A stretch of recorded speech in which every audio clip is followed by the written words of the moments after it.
Evangelio según San Marcos, capítulo 15, versículo 21. La Santa Cena, como se llama en distintos ámbitos. Lo que ustedes ven aquí es representativo de la cruz. La razón de esa mesa fue la cruz. El partimiento del pan y la copa fue la cruz. Por eso, la cruz es el símbolo de mayor excelencia en la vida cristiana. Hay cosas que ocurren por la cruz. Y hay cosas que ocurren en la cruz. Y también déjenme afirmarle que hay cosas que ocurren a los pies de la cruz. Jesús fue entregado, y ustedes ya lo saben, sentenciado, crucificado. Pero noten el relato que les presento en esta oportunidad. Y obligaron a uno que pasaba. Simón de Cirene, padre de Alejandro y de Rufo, que venía del campo a que llevase la cruz. Y de esta manera introduce el Evangelio a un Señor obligado. Lo obligaron a uno, y dice así el texto, a uno que pasaba, a una persona que nada tiene que ver con la cruz, a alguien que no tiene nada que ver con lo que está sucediendo.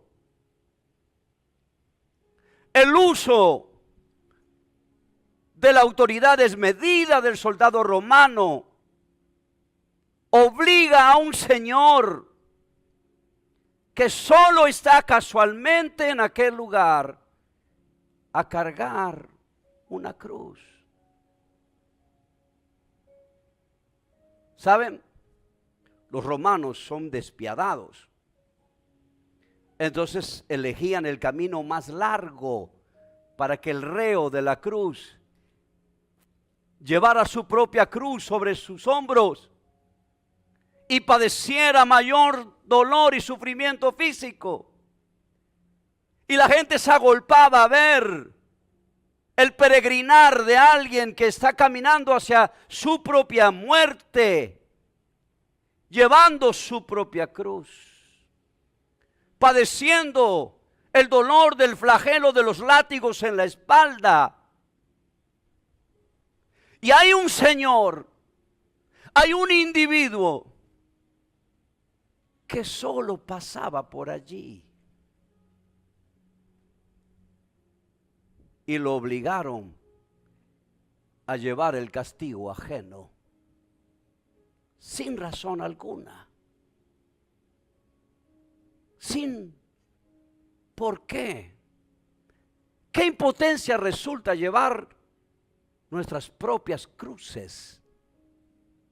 Ya la vida presenta sufrimientos. Ya la vida te propone cosas incómodas, flagelos, crisis, enfermedades. Ya es bastante lo que uno debe cargar en la vida para que de repente te obliguen a llevar crisis ajenas.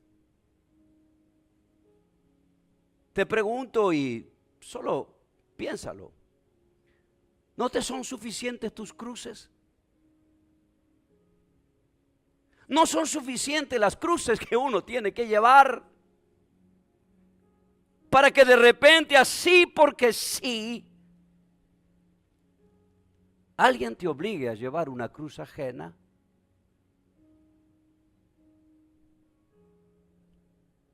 ¿Qué impotencia pudo haber sido para este Simón de Cirene? Y noten, Simón de Cirene. Ese no es su apellido. Ese es donde él vive. Cirene queda en África.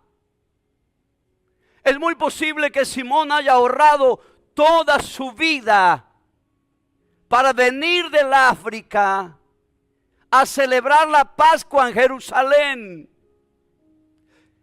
Y después de haber ahorrado toda su vida para venir a Jerusalén, termina cargando una cruz ajena. ¿Está ahí todavía? ¿Me está mirando raro? ¿Está bien ahí? Y es la descripción de la vida de muchos. Porque uno bastante tiene, como dije, con lo de uno, como para andar cargando miserias ajenas. En mi país, y disculpen, usamos unos términos raros, pero gracias a que hay varios argentinos. A veces en el diálogo decimos, ¿qué cruz le tocó a este? Alguno dice cuando le conoce la esposa, dice, ¿qué cruz le tocó? No pasa con ustedes. O cuando le conoce a la suegra, ¿qué cruz le tocó? Es que uno interpreta que ciertos aspectos críticos de la vida son como una cruz. Y esa es la palabra que estoy tratando de mencionar. Le obligaron. Si hubieran escogido a uno de los 12 discípulos, es muy posible que los discípulos de Jesús hubieran llevado la cruz con placer. Si hubieran ofrecido algunos de ellos a cargar el madero, pero obligaron a un señor que viene del África, que ahorró toda su vida, está en contra de su voluntad. Esta es la expresión. Si te obligan es porque tú no quieres. ¿Saben lo que hacían los romanos? Tomaban su espada y tocaban el hombro, y cuando un romano te toca el hombro, tú tienes que disponerte a lo que él quiera. Le tocaron el hombro y le pusieron un madero que no le correspondía. Pero la noticia extraordinaria para ustedes y para mí es que no fue cualquier cruz, fue la cruz de Cristo. Gracias por esos tres que me motivan. Lo digo de nuevo, no fue cualquier cruz, fue la cruz del Rey de Reyes, del Señor de Señores, del Alfa y del Omega, del que está sentado en el trono, reinando por los siglos de los siglos. Miren, se menciona Simón de Cirene, padre de Alejandro y Rufo. Así que no es ese señor que viene del África, es Simón, viene de Cirene, y ese señor a quien obligan a llevar la cruz de Cristo es el padre de Alejandro y de Rufo. ¿Por qué menciono esto? Porque no sé si recuerdan cuando el apóstol Pablo escribe su epístola a los romanos en el capítulo 1, en el capítulo 16, verso 13. Miren lo que dice: saludo a Rufo, escogido en el Señor, y a su madre y mía. ¿Se percataron que este Rufo es el hijo de ese señor que obligaron? Un señor que estaba allí por estar y lo obligan a llevar una cruz ajena. Pero Pablo, años después, está saludando a su hijo Rufo y dice: escogido. Me deprimen, voy a hablar con ellos. Y dice: escogido. Bueno, yo pensé que ustedes me iban a animar más. Haga de cuenta como que somos miles. Escogido. Esa es una palabra del artesano. El artesano se pasa toda la vida haciendo vasijas. Los artesanos hacen vasijas, obviamente de barro, y después de 20, 30 años una le sale perfecta, y la única perfecta le ponen sus iniciales, la pone, la guarda. Esa no se vende, esa se llama la escogida. Le salió perfecta. Pablo está diciendo que Rufo es el escogido. Ese es el resultado de haber llevado la cruz de Cristo, un Señor que estaba allí por estar, pero por cargar la cruz de Cristo, la cruz que no le correspondía, su Hijo ahora es un escogido del Rey de Reyes y del Señor. Claro, eso vale la pena aplaudirlo. Alguien debe abrir la mandíbula, alguien debe decir gloria a Dios, señores míos, valió la pena cargar la cruz. ¿Y escuchó? Rufo, se lo leo otra vez, Romanos 16:13.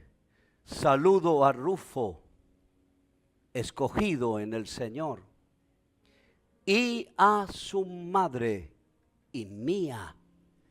Pablo adoptó a la madre de Rufo, adoptó a la esposa de ese Simón de Cirene como su propia madre, solo por haberlo obligado a llevar una cruz que no era suya.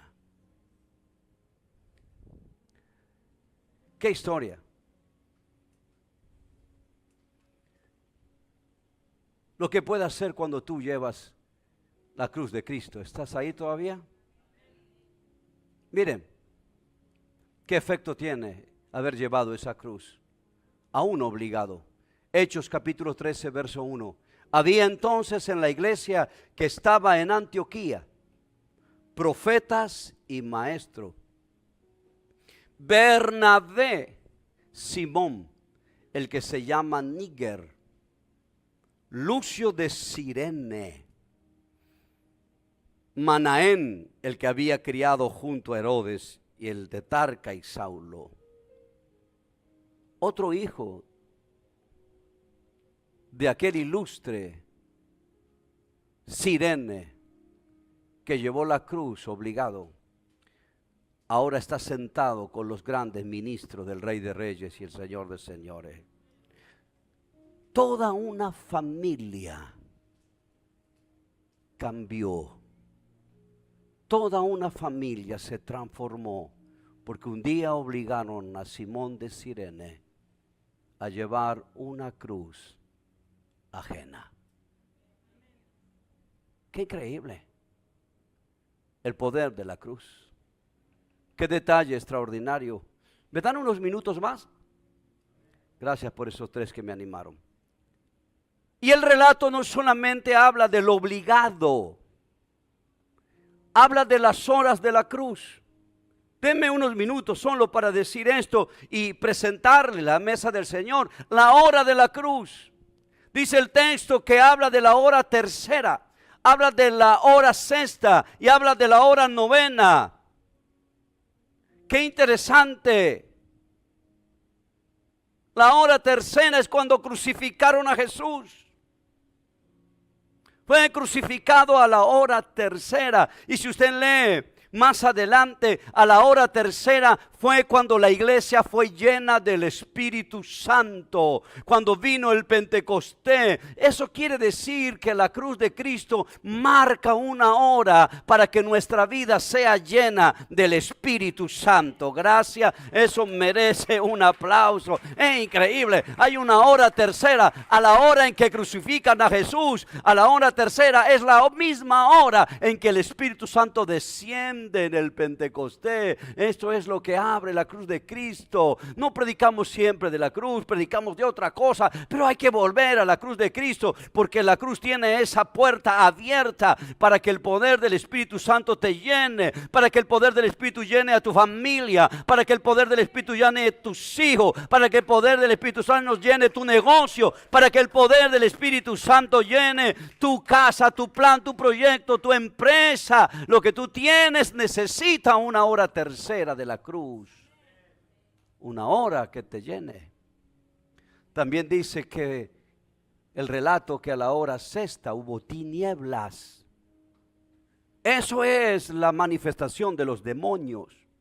La oscuridad, los demonios hicieron presente. El Salmo expresa esa hora sexta de una manera increíble. Fuerte toros de Basán me rodearon. Está diciendo que las potestades que los demonios se hicieron presentes en la cruz a la hora sexta, y lo que la gente vio fue oscuridad. Pero ¿saben qué dice después? Que a esa hora, a la hora sexta, ¿está ahí todavía? Pedro subió a la azotea. Y a la misma hora en que la cruz se veía oscuridad, fue la misma hora en que Pedro vio un lienzo, una visión espiritual.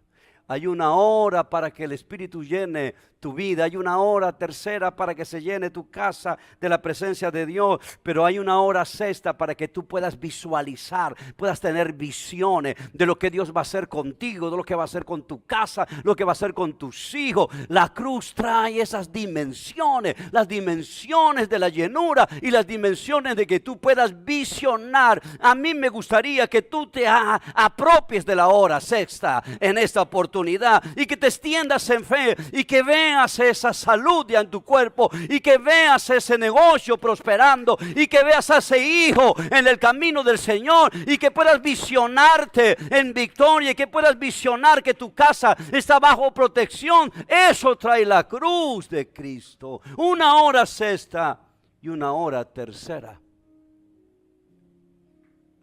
Una nueva visión. ¿Está ahí todavía? Y finalmente llegó la hora novena en que Jesús expiró. Eloí, Eloí, lama sabactani, Dios mío, ¿por qué me has desamparado? Y entregó su espíritu. Es el momento en que Jesús muere, la hora novena. Pero es el momento del mayor milagro, porque es cuando Él carga nuestros pecados sobre Él. ¿Y saben qué pasó a la hora novena? Pedro a la hora novena subía al templo y viendo un cojo, un enfermo postrado, a la hora novena le dijo: no tengo plata ni oro, lo que tengo te doy, levántate en el nombre de Jesús. Y fue la hora del milagro. La hora tercera es cuando el Espíritu llena tu casa. La hora sexta es cuando tú puedes visionar lo que está por ocurrir en victoria. Y la hora novena es la hora de los milagros. Si hay algo que tienes que aprender de la cruz, si hay algo que tienes que hacer cuando te aferras a la cruz, es proclamar las 3 horas de la cruz. Declarar: yo necesito una hora tercera, necesito una hora de la llenura del Espíritu, necesito una hora sexta, necesito ver, visionar la victoria de mi casa, y necesito una hora novena, necesito una hora de milagro. Una hora novena para ese cáncer, una hora novena para esa artritis, una hora novena para ese reuma, una hora novena para ese problema de memoria, una hora novena para esa hernia de disco, para ese hígado graso, una hora novena. Las 3 horas de la cruz se deben expresar. ¿Es ahí todavía? Pero me dejan ponerles un sabor amargo y arruinarles el mensaje. Gracias. Ninguno dijo amén. Verso 26.